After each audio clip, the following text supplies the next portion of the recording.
Siya, manawagan mo ikaw kuya, hingi ko ng tulong sa mga taong gustong tumulong, may mabuting puso. Ako po nananawagan po sa mga kababayan ko po na may bukal na puso po na maaari na baka pwede makatulong po sa akin kapansanan po. Ako po ay natin di ba wala akong ulo, apat po anak iniwan ko po ng asawa po na nagkaganito po, kaya pa wala akong kaikot po, kaya panahingi ko lang tutulong po sa inyo po mga kababayan ko po. Sana po mapagbigyan po ng konting tulong po.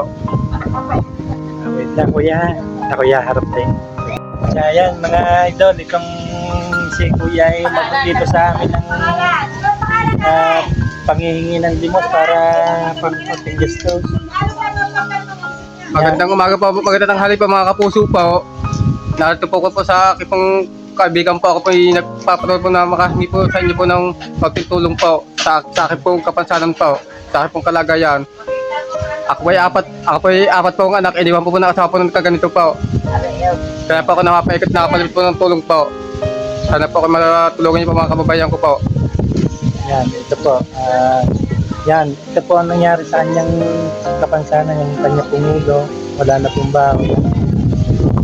Balat na lang po ng gahawal, hindi na po siya makatrabaho. So, kung meron po gusto tumulong, ipapabot na lang po natin sa kanya, pihatid natin kay kuya.